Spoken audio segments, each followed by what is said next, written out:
าวสารเพื่อการประชาสัมพันธ์กำหนดการฟังเทศน์รายการรถด่วนขบวนพิเศษฤดูกาลเข้าพรรษา5 กันยายนแรม8 ค่ำเดือน12เหนือรถด่วนเคลื่อนไปยังลานอนุสาวรีย์3 กษัตริย์เวลา 19 นาฬิกาฟังพระธรรมเทศนา1 กันจันทร์ที่22 กันยายนแรม15 ค่ำเดือน12เหนือรถด่วนเคลื่อนไปยังวัดศรีมารามตำบลสันกลางอำเภอสันกำแพงจังหวัดเชียงใหม่ 19 นาฬิกาฟังพระธรรมเทศนา1 กันอังคารที่30 กันยายนขึ้น8 ค่ำเดือนเกียงรถด่วนเคลื่อนไปยังวัดเวรุวันตำบลยางเนิ้งอำเภอสารพีจังหวัดเชียงใหม่ 19 นาฬิกาฟังพระธรรมเทศนา1 กันอังคารที่7 ตุลาคมขึ้น15 ค่ำเดือนเกียงรถด่วนเคลื่อนมายังพุทธสถานเชียงใหม่ตำบลช้างคานวันมอบโล่ 19 นาฬิกาทำพิธีก็เป็นการปิดการอบรมก็ขอเชิญชวนศรัทธานักศีลนักบุญในฤดูกาลเข้าพรรษาฟังเทศน์รายการรถด่วนขบวนพิเศษในฤดูกาลเข้าพรรษาประจำปี 2568 ดำเนินรายการโดยคณะสงฆ์จังหวัดเชียงใหม่องค์กรเครือข่ายจังหวัดเชียงใหม่โดยมีคณะกรรมการบริหารกลุ่มหนุ่มสาวจังหวัดเชียงใหม่ดำเนินงานก็เป็นส่วนที่ประชาสัมพันธ์ผ่านรายการทางสถานีวิทยุกระจายเสียงแห่งนี้ท่านได้บุญได้กุศลร่วมกันกับรายการรถด่วนประจำปี 2568 ได้บุญได้ความดีได้สติปัญญาโดยทั่วหน้ากัน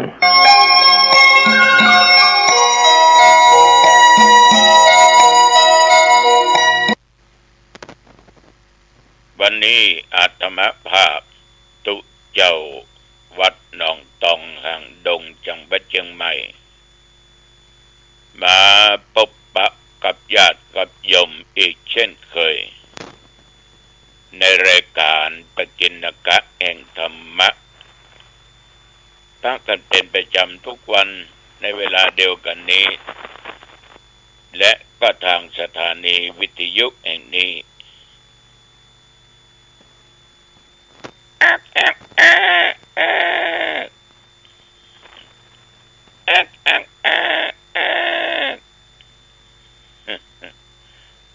ก็นึกว่าโดนต้มไปแล้วหายไป70,000ตื่นเช้ามาสดชื่นโดยเสียงธรรมมีความม่วนใจเมื่อฟังธรรมะก็มีความสุขมีความสนุกเพลิดเพลินในเสียงธรรมะเอาละโยมทั้งหลายก่อนที่จะได้ได้จาอย่างออกไปเอามาปูจาพระรัตนตรัยเนาะคือพระพุทธพระธรรมพระสงฆ์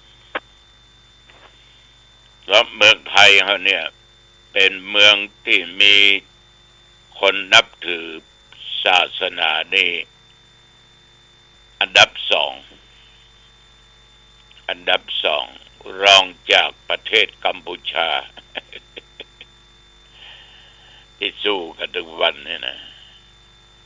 ประเทศไทยนับถือพุทธศาสนายังรอง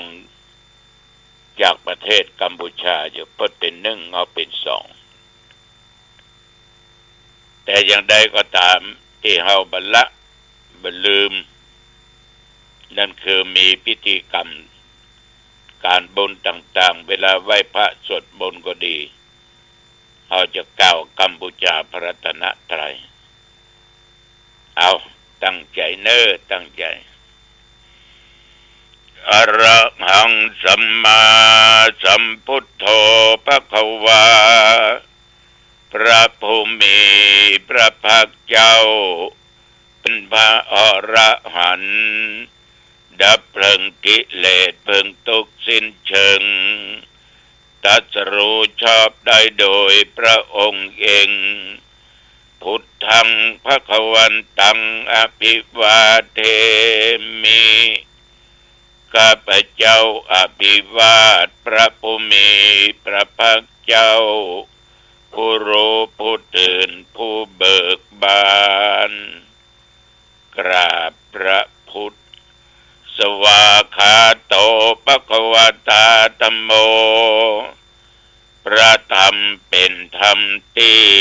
ระผู้มีพระภาคเจ้าตรัสไว้ดีแล้วธัมมังนัมมัสสามิข้าพเจ้า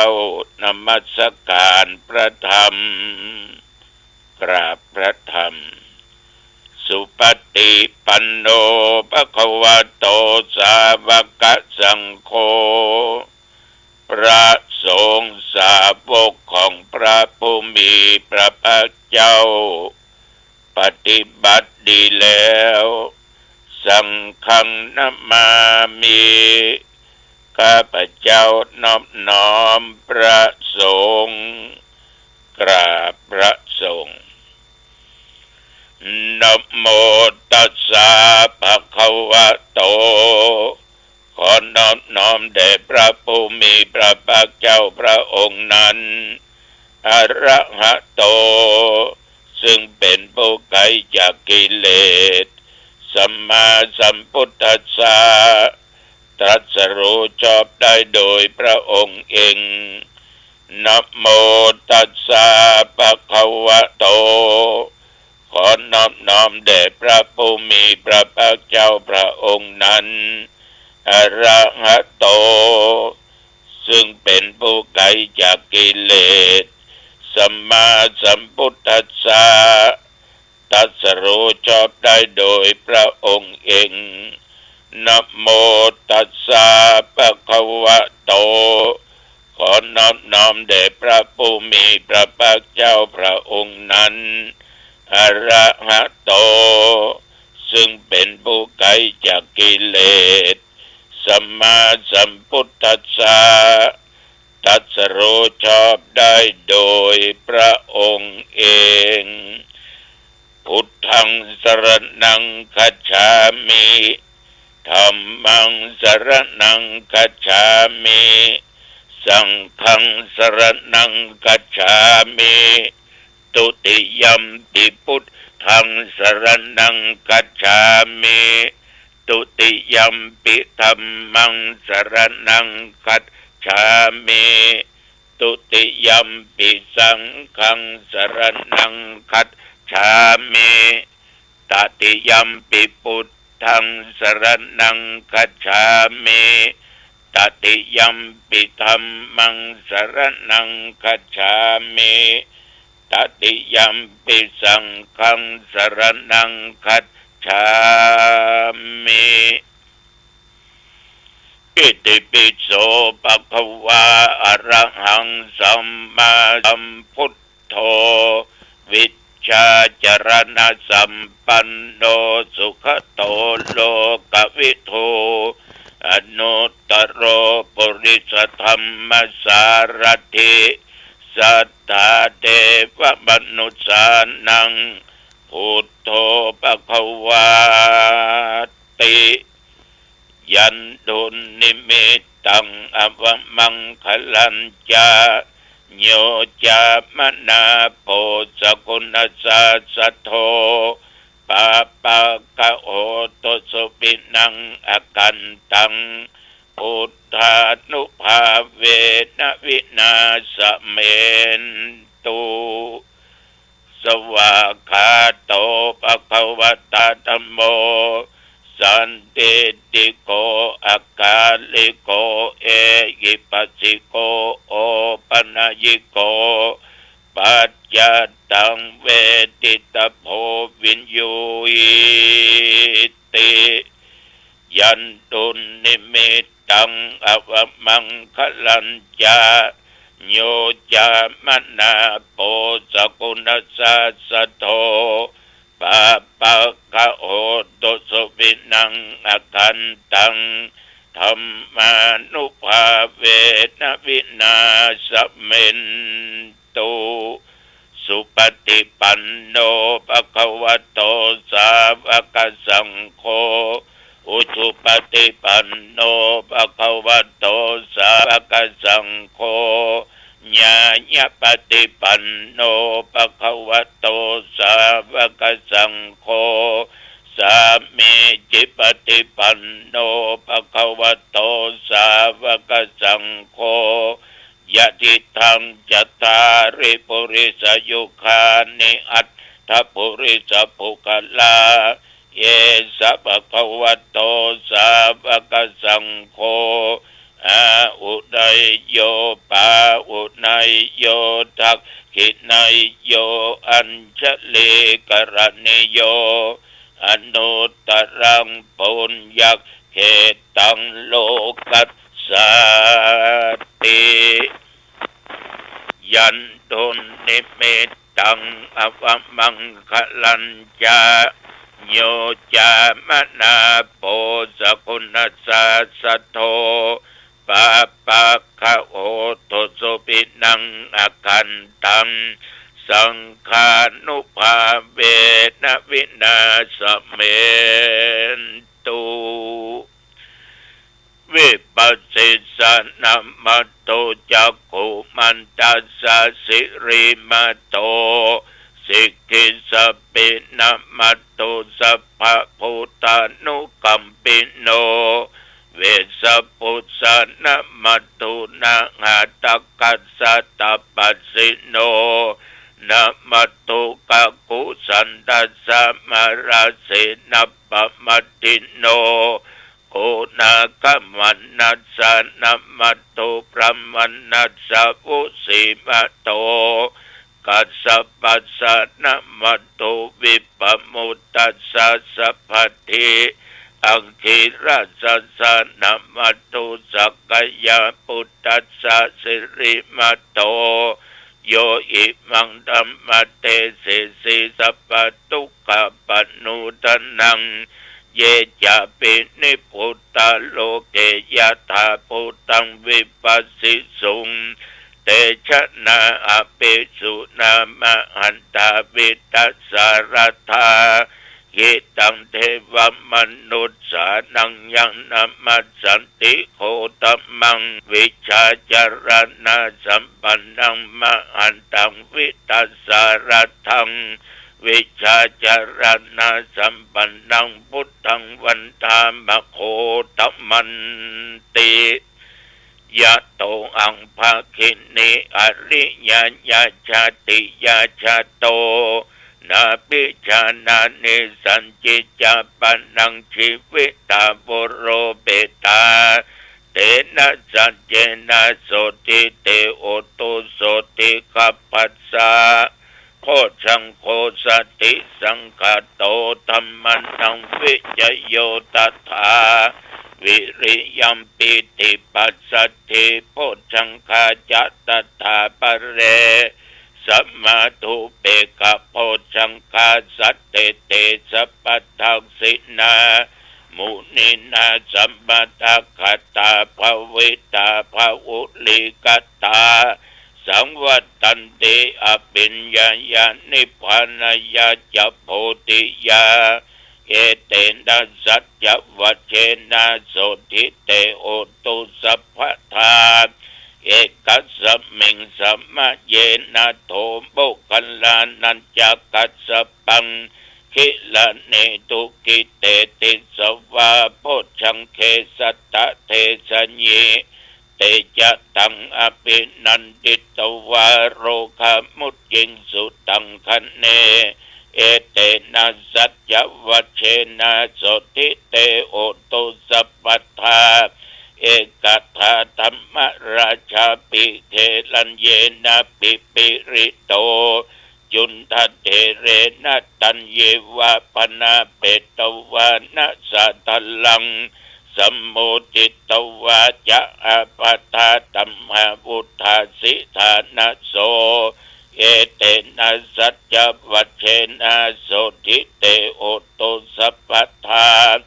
ปะหินาเตจะอาปาทาตินนันนัมปิมะเหสินังมัคคะอัตตะกิเลสวะปัตตานุปันติธรรมตังเอเตนะสัจจวัชเชนะโสติเตโอตุสัพพทาสักกัตตัวพุทธรัตนังโอสัตถังอุตตมังวัลลังยิตังเทวมนุสสนังพุทธเทเชนะโสตินา นัสสันตุปัตตวาสเปตุขาวูปัสเมนตุเตสักกัตตัวธรรมรัตนังโอสัตถังอุตตมังวรัง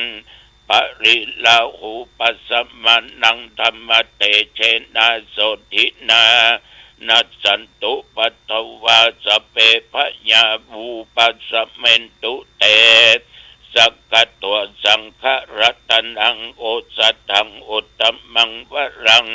อาหุนายังปะหุนายังสังฆเตเชนะโสทินานัสสันตุปัตตวาสเปโรกาวูปัสเมนตุเตนัตถิเมสรนังอัญญังพุทโธเมสรนังวรังเอเตนะสัจจวัชเชนะโอตุเตชยมังคลังนัตถิเมสรนังอัญญังธัมโมเมสรนังวรังเอเตนะสัจจวัชเชนะโอตุเตชยมังคลังนัตถิเมสรนังอัญญังสังโฆเมสรนังวรังเอเตนะสัจจวัชเชนะโหตุเตชยมังคลังภวตุสัพพะมังคลังรักขันตุสัพพเทวตาสัพพะพุทธานุภาเวนะสัทธาโสทิภวันตุเต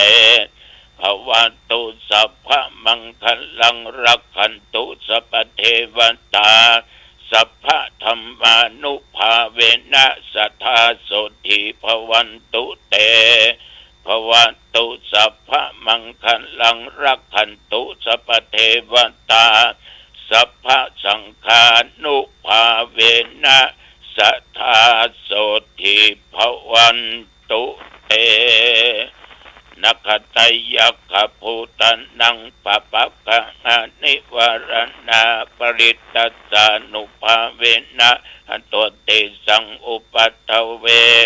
นัคตยัคขภูตันนังปะปะกะอานิวรณาปริตตัสสานุภาเวนะอันโตติสังอุปัฏฐเวนัคตยัคขภูตันนังปะปะกะอานิวรณาปริตตัสสานุภาเวนะอันโตติสังอุปัฏฐเว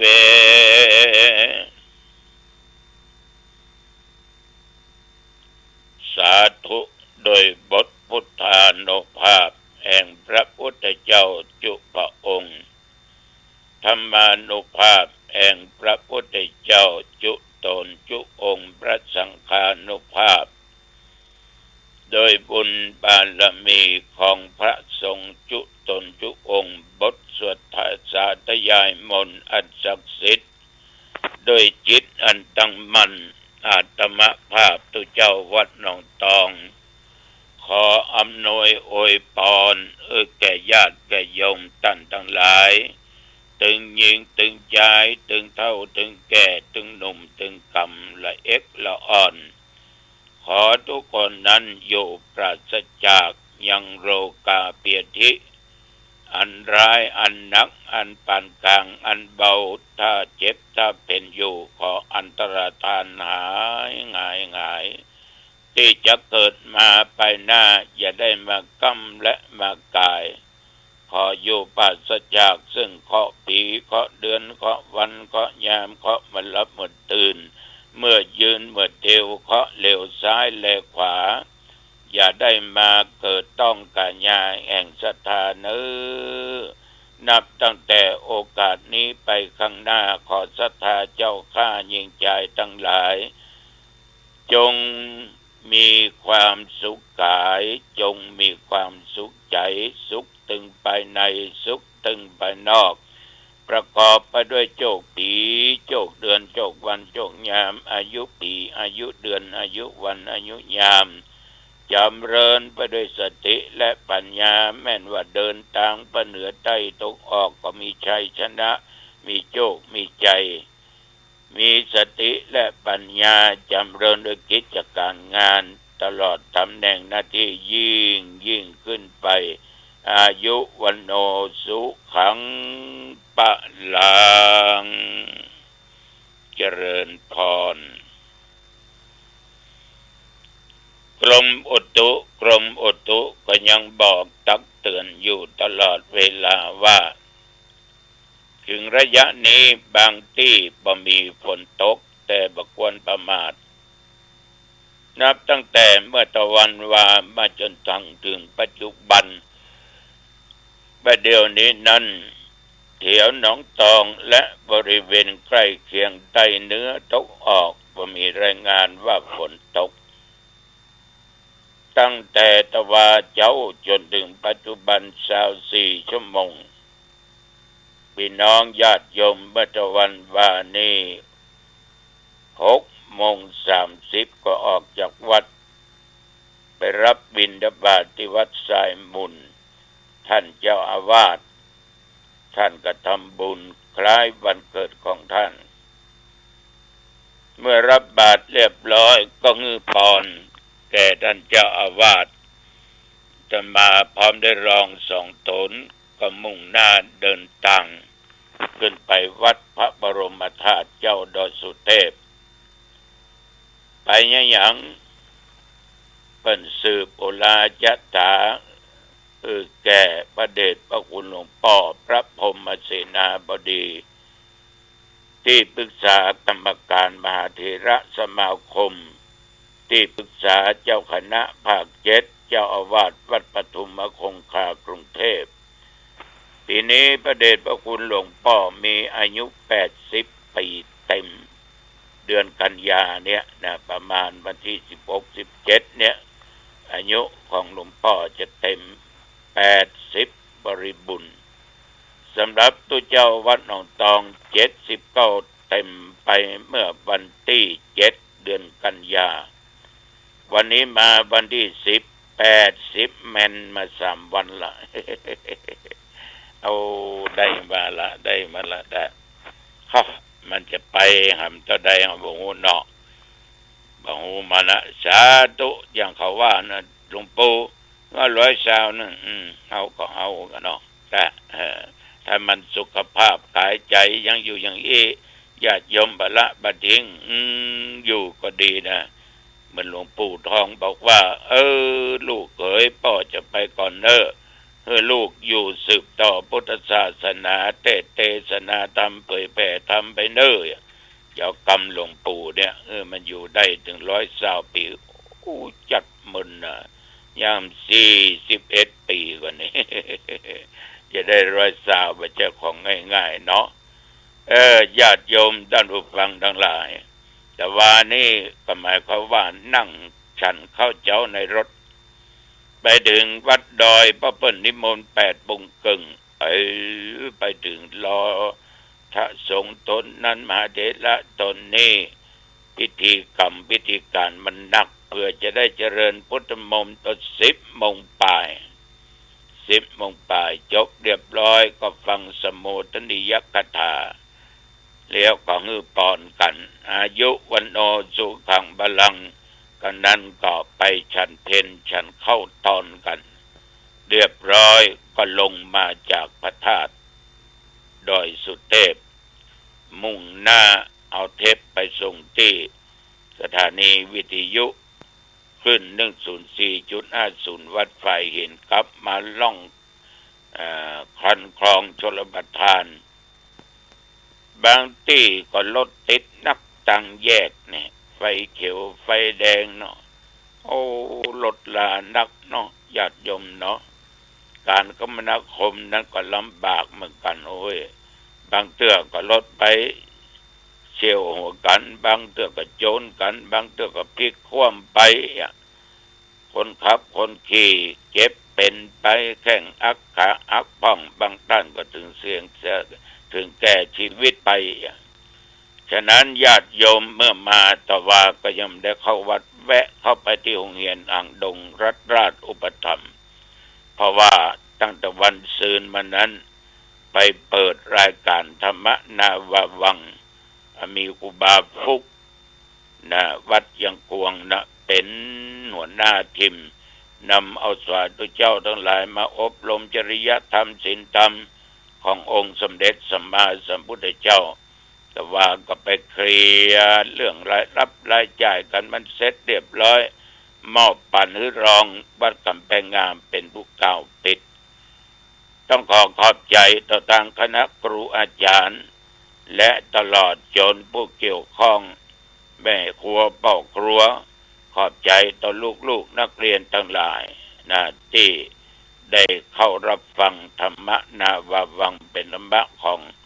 ในหลวงรัชกาลที่10เอานี้ต่อปิกมาถึงวัดก็ตึมได้ไปไหนละเมื่อคืนก็อยู่วัดตราบเท่าปัจจุบันนี้ฉะนั้นญาติโยมกิจจะการงานและหน้าที่บางวันมันก็มีบางวันก็ไม่มีที่ใกล้ๆนี่ก็วันที่15ธรรมะสัญจรที่วัดจามเทวีอำเภอเมืองจังหวัดลำพูนเป็นธรรมะสัญจรของคณะสงฆ์ตำบลในเวียงนะปะกันเนอที่วัดจามเทวี20 นาฬิกาวันที่20ธรรมทูตปะกันที่วัดอรัญญวาสบ้านปงหางดง28ปะกันที่วัดตองกายตำบลหนองควายอำเภอหางดงจังหวัดเชียงใหม่หลายที่หลายทางจะนำปฏิบัติมาประกาศไปเป็นลำดับ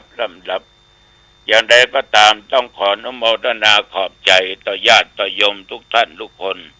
ที่ติดตามฟังรายการมาด้วยดีตลอดวันนี้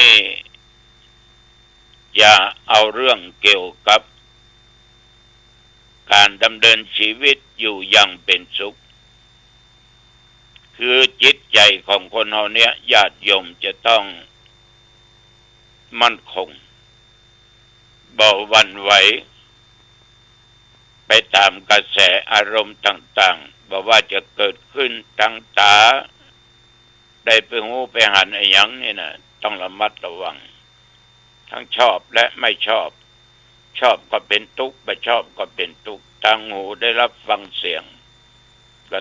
ต้องระมัดระวังอารมณ์ต้องนึกถึงคุณแห่งพระพุทธเจ้า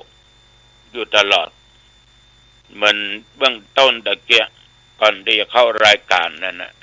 เขาก็ได้ปูจาคุณแห่งพระรัตนตรัยคือพระพุทธพระธรรมพระสงฆ์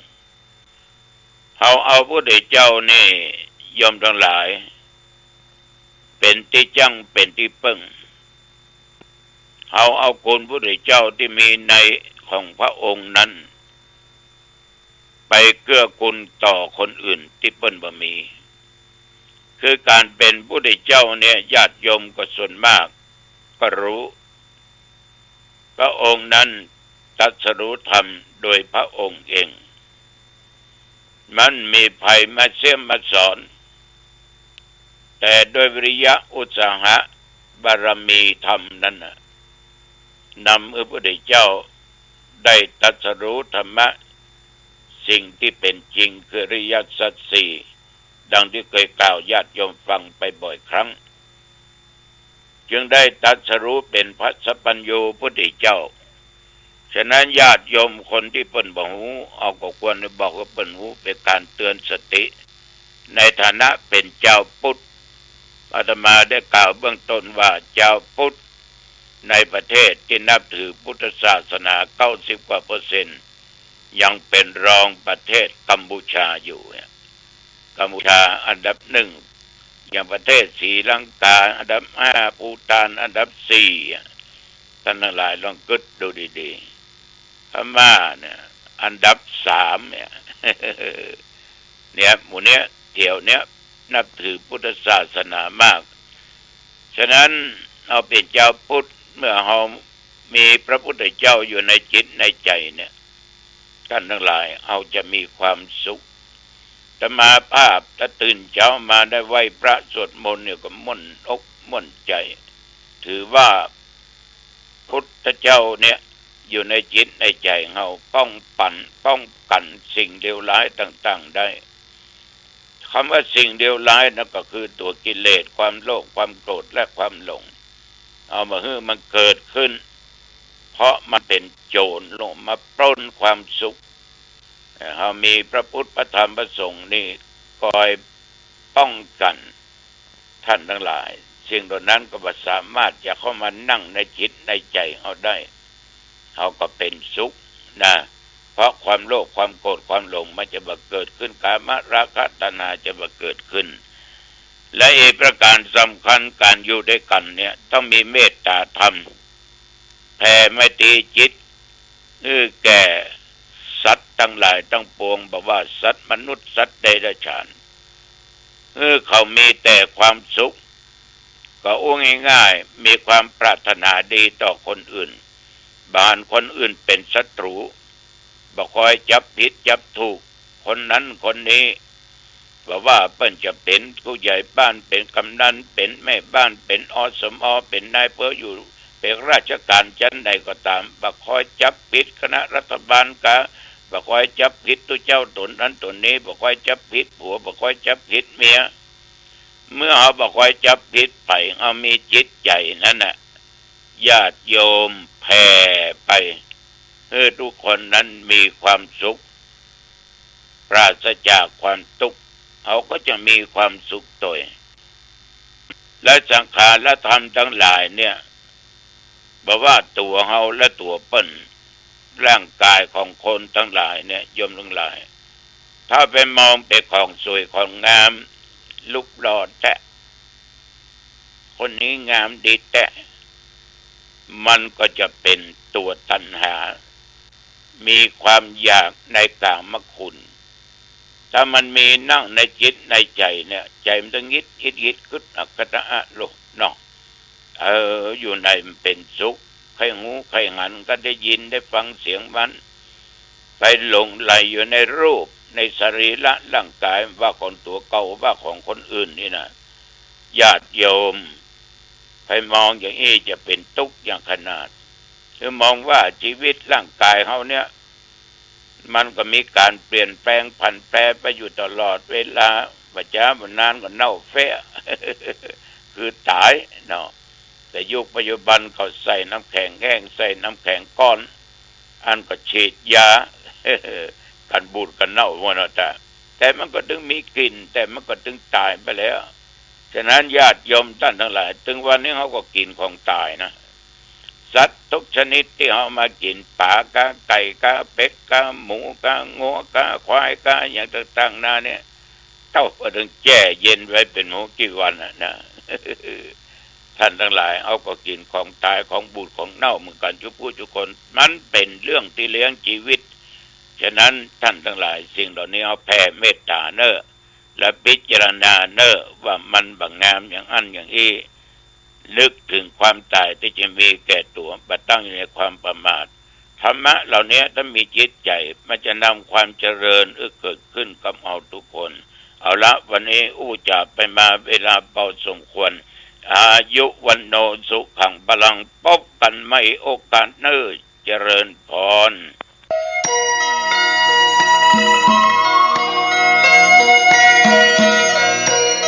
ข่าวสารเพื่อการประชาสัมพันธ์คณะสงฆ์จังหวัดเชียงใหม่ขอเชิญร่วมเป็นเจ้าภาพทุนการศึกษาฉลองปริญญามุทิตาจิตพระภิกษุสามเณรจังหวัดเชียงใหม่ผู้สอบบาลีได้ปีพุทธศักราช 2568 ตรงกับวันเสาร์ที่ 27 กันยายน พุทธศักราช 2568 เวลา 9:30 นาทีพิธีทำบุญทักษิณานุปทานเวลา 13 นาฬิกาพิธีฉลองปริญญาธรรมมุทิตาจิตจัดงานณวัดสวนดอกพระรามหลวงตำบลสุเทพอำเภอเมืองจังหวัดเชียงใหม่ท่านสามารถร่วมบริจาคได้ที่วัดท่าตอนพระรามหลวงอำเภอแม่อายเชียงใหม่วัดพระสิงห์วรมหาวิหารอำเภอเมืองเชียงใหม่วัดพระธาตุดอยสะเก็ดพระรามหลวงอำเภอดอยสะเก็ดจังหวัดเชียงใหม่วัดสวนดอกพระรามหลวงอำเภอเมืองเชียงใหม่จังหวัดเชียงใหม่สำนักงานเจ้าคณะจังหวัดเชียงใหม่วัดสวนดอกพระรามหลวงวัดพระธาตุสีจอมทองวรวิหารอำเภอจอมทองจังหวัดเชียงใหม่และวัดศรีโสดาพระรามหลวงอำเภอเมืองเชียงใหม่จำนวนประโยคจำนวนผู้สอบได้ จำนวนทุนการศึกษาที่จัดถวายประโยคปท9 4รูปละ20,000 บาททุนการศึกษา 80,000 บาทประโยคปท8รูปละ 10,000 บาททุนการศึกษา 80,000 บาทประโยคปท7 8รูปละ 7,000 บาททุนการศึกษา 56,000 บาทประโยคปท6จำนวน5รูปละ 6,000 บาททุนการศึกษา 30,000 บาทประโยคปท5จำนวน11รูปละ 5,000 บาททุนการศึกษา 55,000 บาทประโยคปท4 21รูปละ 4,000 บาททุนการศึกษา 84,000 บาทประโยคปท3 20รูปละ 3,000 บาททุนการศึกษา 60,000 บาทประโยคปท12จำนวน47รูปละ 2,000 บาททุนการศึกษา 94,000 บาทรวมพระภิกษุสามเณรที่สอบบาลีได้124รูปทุนการศึกษาจำนวน 539,000 บาทในส่วนของผู้สอบบาลีที่เป็นอุบาสกอุบาสิกา10คนทุนการศึกษาจำนวน 54,000 บาทรวมทุนการศึกษาทุกชั้นประโยค 593,000 บาท2ทานบดีที่มีความจำนงเป็นเจ้าภาพทุนการศึกษามุทิตาจิตผู้สอบบาลีได้ประจำปี 2568 ในแต่ละพื้นที่แจ้งความจำนงได้ที่พระครูบัณฑิตวชิราภรณ์ด็อกเตอร์เลขานุการเจ้าคณะจังหวัดเชียงใหม่วัดสวนดอกพระอารามหลวงตำบลสุเทพอำเภอเมืองเชียงใหม่จังหวัดเชียงใหม่50200โอนเงินเข้าบัญชีธนาคารกรุงไทยกองทุนฉลองประเรียนธรรมเลขที่บัญชี540029615ภายในวันที่20 กันยายน 2568 เพื่อนำรายชื่อ